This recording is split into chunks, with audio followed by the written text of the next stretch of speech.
Welcome in science ए के study 1024। मैं हूँ एक यादव और इस वीडियो में हम देखने वाले हैं साइंस क्लास 8th के चैप्टर नंबर 5 का पार्ट नंबर 2। चैप्टर का नाम है कोल एंड पेट्रोलियम। और इसके प्रीवियस पार्ट में हमने देखा था नेचुरल रिसोर्स किसे कहते हैं, टाइप्स ऑफ नेचुरल रिसोर्सेज कौन कौन से हैं, और कुछ क्वेश्चन हमने देखे थे जो कि सेक्शन 5.1 के पहले पूछे गए हैं आपके एनसीईआरटी बुक में। तो अगर आपने ये वीडियो नहीं देखी है, इसके अलावा मैं चैप्टर 1 से लेकर 4 तक की वीडियोस अपलोड कर चुका हूँ, आपने ये वीडियोस भी नहीं देखी हैं तो इनकी फुल प्लेलिस्ट के लिंक आपको इस वीडियो के डिस्क्रिप्शन में मिल जाएंगे, वहाँ से आप इनको देख सकते हैं। और अगर आप मैथ्स की वीडियोस देखना चाहते हैं तो हमारा मैथ्स का चैनल है AK स्टडी 1024। यहाँ पर जब आप होम सेक्शन पे जाओगे तो क्लास 8th की चैप्टर वाइज प्लेलिस्ट आपको सबसे ऊपर मिल जाएंगी, वहाँ से आप इनको भी देख सकते हो। तो अब बात करते हैं कि इस वीडियो में हम क्या सीखेंगे। इस वीडियो में हम बात करेंगे कोल की, Coke, coal tar and coal gas की। तो शुरू करते हैं कोल से, ठीक है। तो यहाँ पर जैसे कि आप इमेज में देख सकते हो, ये एक कोल की इमेज है। कोल मीन्स कोयला, हिंदी में इसको क्या बोला जाता है, कोयला। ये काले कलर का होता है और ये पत्थर की तरह स्ट्रॉन्ग होता है। तो यहाँ पर मैंने इसके फर्स्ट पॉइंट में लिखा है coal is as hard as stone and it is black in colour, मतलब कि ये स्टोन की तरह हार्ड होता है और इसका जो कलर है वो ब्लैक होता है। इसके सेकंड पार्ट में मैंने लिखा है it is one of the fuels use to cook food, मतलब कि खाना पकाने के लिए इसका इस्तेमाल किया जाता है एक फ्यूल यानी ईंधन की तरह। हालांकि अब खाना पकाने में इसका इस्तेमाल कम हो गया है, पहले इसका यूज़ बहुत ज़्यादा होता था। और थर्ड पॉइंट में मैंने लिखा है earlier it was used in railway engines to produce steam to run the engine, मतलब कि पहले कोयले का इस्तेमाल रेलवे के इंजन्स में किया जाता था ताकि स्टीम प्रोड्यूस की जा सके और इस स्टीम की वजह से यानी इस भाप की वजह से वो इंजन चलता था। होता क्या था, पहले जो रेलवे में इंजन यूज होते थे वो स्टीम के इंजन होते थे यानी भाप से चलने वाले इंजन होते थे। तो भाप बनाने के लिए पानी को गर्म करना पड़ता था। अब पानी को गर्म करने के लिए कोयला जलाया जाता था, कोयला जलता था, पानी गर्म होता था और स्टीम यानी भाप प्रोड्यूस होती थी और उस भाप के स्टीम के प्रेशर से इंजन चलते थे। अगर आपने गदर मूवी देखी हो तो आपने कोयले वाला सीन जरूर देखा होगा जिसमें वो कोयला डालते हैं इंजन के अंदर, ठीक है। इसके अलावा फोर्थ पॉइंट में मैंने लिखा है it is also used in thermal power plants to produce electricity, मतलब थर्मल पावर प्लांट में इनका यूज़ होता है इलेक्ट्रिसिटी बनाने में। फिफ्थ पॉइंट में लिखा है coal is also used as a fuel in various industries, अलग अलग इंडस्ट्रीज में कोयले को एक ईंधन के रूप में यूज़ किया जाता है, फ्यूल के रूप में यूज़ किया जाता है, ठीक है। तो आपको ये सारे पॉइंट्स कोल के बारे में समझ में आ गए होंगे। इनको आप नोट्स बना के अपनी नोटबुक में लिख लेना ताकि बाद में रिवाइज करने में ईजी रहे। इसके बाद देखो आपकी एनसीईआरटी में छोटा सा क्वेश्चन पूछा गया है जिसमें बोला गया है where do we get coal from and how it is formed, मतलब जो कोयला है वो हमें कहाँ से मिलता है और किस तरह से ये बना होगा। तो इसका आंसर भी आपकी एनसीईआरटी बुक में ही लिखा हुआ है जिसमें लिखा है about 300 million years ago the earth had dense forest in low line wetland areas, मतलब 300 मिलियन साल पहले जो हमारी पृथ्वी थी ये घने घने जंगलों से ढकी हुई थी। 300 मिलियन ईयर्स कितने होते हैं, देखो 1 मिलियन का मतलब होता है 10 लाख, ठीक। तो आप समझ सकते हो कि 300 मिलियन का मतलब हो गया 300 इंटू 10 लाख, यानी कि बहुत ज़्यादा टाइम पहले की बात की जा रही है, ठीक है। तो इतने टाइम पहले जो हमारी पृथ्वी थी वो बहुत ही घने जंगलों से ढकी हुई थी। इसके बाद लिखा है due to natural processes like flooding these forest got buried under the soil, मतलब कुछ नेचुरल प्रोसेस हुई उस टाइम जैसे कि बाढ़ का आना हो गया, इसके अलावा भी हो सकता है अर्थक्वेक आया हो, लैंडस्लाइड यानी ज़मीन का खिसकना, तो इन सब की वजह से जो फॉरेस्ट हैं ये दबते चले गए। हालांकि यहाँ पे सिर्फ फ्लडिंग लिखा गया है बट हो सकता है उस टाइम अर्थक्वेक आया हो, ठीक है ना, स्लाइड्स जो कि लैंडस्लाइड जिसमें ज़मीन खिसक जाती है, तो ये सब चीज़ें हुई हों जिनकी वजह से जो ये फॉरेस्ट हैं, जंगल हैं, ये दब गए ज़मीन के अंदर। एज मोर सॉइल डिपॉजिटेड ओवर देम, जैसे जैसे ज़्यादा मिट्टी उनके ऊपर पड़ती गई, दे वर कंप्रेस्ड, ठीक है, उनके ऊपर प्रेशर और ज़्यादा हुआ, वो कंप्रेस होने लगे, दबने लगे। The temperature also rose as they sank deeper and deeper, जैसे जैसे वो गहराई में जाते रहे उनके ऊपर और मिट्टी पड़ती रही, ठीक है, तो उनका जो टेम्परेचर है गहराई में वो ज़्यादा होता गया। Under high pressure and high temperature dead plants got slowly converted to coal, और नीचे जैसे जैसे उनके ऊपर प्रेशर बढ़ा, टेम्परेचर बढ़ा, तो जो ये मरे हुए पौधे थे या पौधों के पार्ट थे ये धीरे धीरे कोयले में कन्वर्ट हो गए क्योंकि उनमें केमिकल चेंज आ गया इस ज़्यादा प्रेशर एंड ज़्यादा टेम्परेचर की वजह से, ठीक। तो ये आपको समझ में आ गया होगा कि कोयला कैसे बना और कोयला किस चीज़ से बना हुआ है, जो प्लांट्स या फिर ट्रीज थे बहुत बड़े बड़े पहले जंगलों में उनके दबने से। तो मतलब क्या, मतलब कि ये डेड पार्ट ऑफ ट्रीज या फिर डेड पार्ट ऑफ प्लांट से बना हुआ है, ठीक है। इसीलिए इसको फॉसिल फ्यूल भी बोला जाता है। फॉसिल का मतलब क्या, जो किसी चीज़ के डेड पार्ट से बना हो, ठीक। तो यहाँ पर आपको इतना समझ में आ गया होगा। अब एक क्वेश्चन पूछा जाता है आपके एनसीईआरटी में, व्हाट इज कार्बोनाइजेशन, ठीक, मतलब कार्बोनाइजेशन किसे कहते हैं।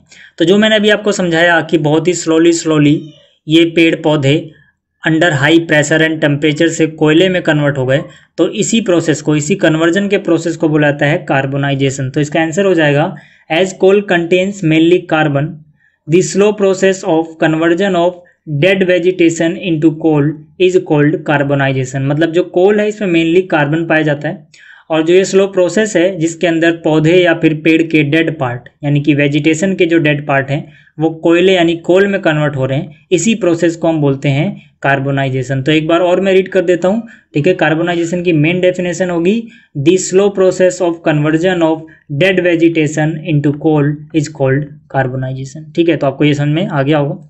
इसके बाद यहाँ पे आप देख सकते हो ये फिगर आपके एनसीईआरटी में ही दी गई है जिसमें कोल माइन को दिखाया गया है, ठीक है। मतलब कि जहाँ जहाँ कोयला पाया जाता है वहाँ पर ज़मीन को खोद के कोयला हम निकाल लेते हैं, ठीक है। इसके लिए माइंस लगाई जाती हैं जिन्हें बोला जाता है कोल माइन, क्योंकि ये कोयले को निकालने के लिए लगाई गई हैं, ठीक है। तो ये भी आपको समझ में आ गया होगा। अब आपको एक बात और याद रखनी है, when coal is heated in air coal burns and produces mainly carbon dioxide. मतलब जब भी हम कोयले को एयर में हीट करते हैं, गर्म करते हैं और ये जलता है तो ये कार्बन डाइऑक्साइड गैस प्रोड्यूस करता है। मतलब कि जो कोल है यानी जो कार्बन है इसमें, इसको जब हम ऑक्सीजन के साथ रिएक्ट कराएंगे तो हमें गैस मिलेगी कार्बन डाइऑक्साइड गैस, ठीक। तो ये भी आपको समझ में आ गया होगा। अब इसके बाद देखो मैंने यहाँ पे लिखा है coal is processed in industry to get some useful product such as coke, coal tar and coal gas. मतलब जो कोयला है इसको प्रोसेस किया जाता है अलग अलग मेथड से इंडस्ट्री में, और फिर हमें कुछ और यूज़फुल प्रोडक्ट मिलते हैं इस कोयले से, जैसे कि कोक हो गया, कोल तार हो गया, कोल गैस हो गया। ये सब हमें किससे मिलते हैं? कोयले की प्रोसेसिंग से, ठीक। तो एक एक करके इनके बारे में देखते हैं। पहले बात करते हैं कोक की, ठीक। तो कोक की प्रॉपर्टी में पहले मैंने लिखा है it is tough, porous and black substance. मतलब जो कोक होता है जो कि हमें कोयले के प्रोसेस करने से मिला है, ये टफ होता है, पोरस होता है और ब्लैक सब्सटेंस होता है। पोरस का मीन्स क्या हुआ? भुरभुरा।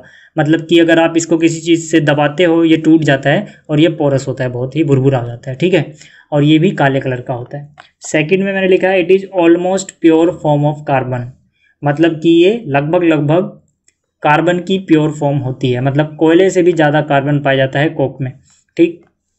और जो तीसरा है इसमें लिखा है Coke is used in manufacture of steel and in the extraction of many metals. मतलब जो कोक है इसका यूज़ होता है स्टील को मैन्युफैक्चर करने में, स्टील को बनाने में, और बहुत सारे मेटल जब एक्सट्रैक्ट किए जाते हैं, जब वो अपने प्योर फॉर्म में नहीं होते, उनको प्योर फॉर्म में लाने के लिए भी कोक का इस्तेमाल किया जाता है। किस तरह से मैन्युफैक्चर होता है स्टील और किस तरह से एक्सट्रैक्ट किए जाते हैं मेटल इसका यूज़ करके, ये आप बड़ी क्लास में पढ़ोगे। हल्का सा बता देता हूँ, जब लोहे को कार्बन यानी कोक में मिलाया जाता है तब वो स्टील में कन्वर्ट होता है। बहुत ही थोड़ी मात्रा में कोक मिलाई जाती है आयरन यानी लोहे में, तब वो स्टील में कन्वर्ट होता है, ठीक है ना। डिटेल में आप बड़ी क्लास में पढ़ोगे। इसी तरह से जब मेटल अपने इम्प्योर फॉर्म में होती हैं तो उनको कार्बन के साथ रिएक्ट कराया जाता है, यानी कोक के साथ रिएक्ट कराया जाता है ताकि वो आसानी से अपनी प्योर फॉर्म में आ सके। ये भी किस तरह से होता है आप क्लास 10th में पढ़ोगे डिटेल में। अभी मैं डिटेल में नहीं जा रहा क्योंकि हमारे सिलेबस में नहीं है, ठीक है। तो आपको ये 3 पॉइंट समझ में आ गए होंगे। अब बात करते हैं आगे, यानी कि कोल तार की। कोल तार की फिगर दी गई है आपकी एनसीईआरटी एक्सरसाइज की फिगर 5.3 है। ये कोल तार दिखाया गया आपको। इसकी प्रॉपर्टीज में मैंने लिखा है it is a black thick liquid with unpleasant smell. मतलब कि ये काला गाढ़ा लिक्विड होता है जिसमें अनप्लीजेंट स्मेल आती है, मतलब बदबू आती है इसमें से, ठीक। इसके बाद है it is a mixture about 200 substance. मतलब कि लगभग 200 अलग अलग सब्सटेंस के मिक्सचर से ये बनता है, ठीक।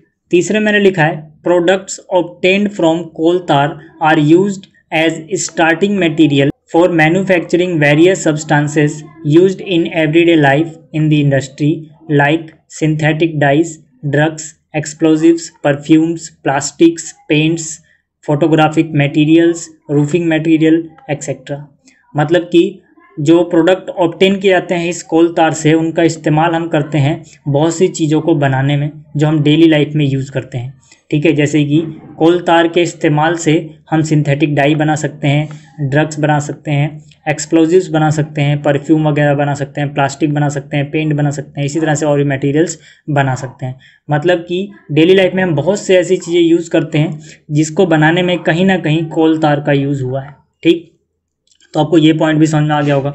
इसके बाद लिखा है interestingly naphthalene balls used to repel moths and other insects are also obtained from कोल तार। आपने नेफ्थलीन की गोलियां देखी होंगी, लोग कपड़े वगैरह में रख देते हैं, ठीक है, ताकि उसमें जो कीड़े वगैरह हैं वो ना लगें, ठीक है, झिंगुर वगैरह ना लगें और भी दूसरे जो कीट पतंग है वो ना लगें, ताकि कपड़े वगैरह ख़राब ना हो। तो वो जो नेफ्थलीन की बॉल्स होती हैं, ठीक है, उनको बनाने में भी कोल तार का एक बहुत बड़ा हाथ रहता है।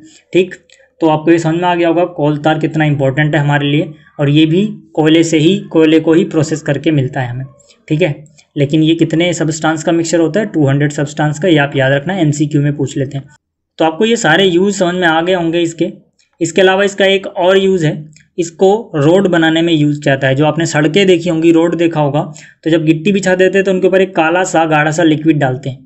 ठीक है, तो पहले जो वो गाढ़ा सा लिक्विड होता था वो कोल तार होता था, यानी कोल तार का इस्तेमाल किया जाता था रोड को बनाने में। लेकिन अब इसकी जगह एक दूसरे सब्सटेंस ने ले ली है जिसका नाम है बिटुमेन।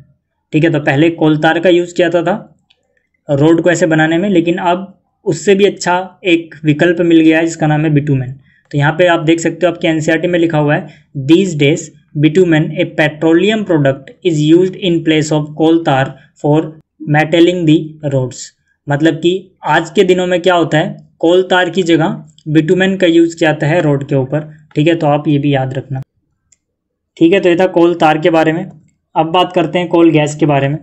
तो यहाँ पे मैंने लिखा है पहले पॉइंट में, coal gas is obtained during the processing of coal to get coke. मतलब कोल गैस हमें तब मिलती है जब हम प्रोसेस कर रहे होते हैं कोयले यानी कोल को, ताकि वो कोक में कन्वर्ट हो सके। ठीक, इसके अलावा मैंने लिखा है it is used as a fuel in many industries situated near the coal processing plant.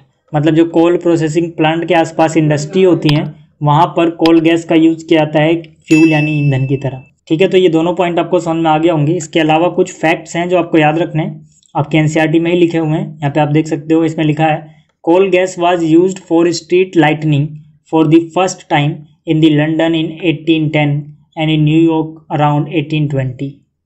Nowadays it is used as a source of heat rather than light. मतलब कि जो कोल गैस है इसका स्ट्रीट लाइटनिंग में सबसे पहले इस्तेमाल हुआ था लंदन में 1810 में, और न्यूयॉर्क में इसका इस्तेमाल हुआ था अराउंड यानी लगभग 1820 में। लेकिन आजकल इसका यूज लाइटनिंग में ना करके मेनली हीट को प्रोड्यूस करने में किया जाता है। ठीक है, तो आपको कोल गैस के बारे में समझ में आ गया होगा। तो इस वीडियो में इतना ही, बाकी बचे हुए टॉपिक्स हम देखेंगे अगली वीडियो में।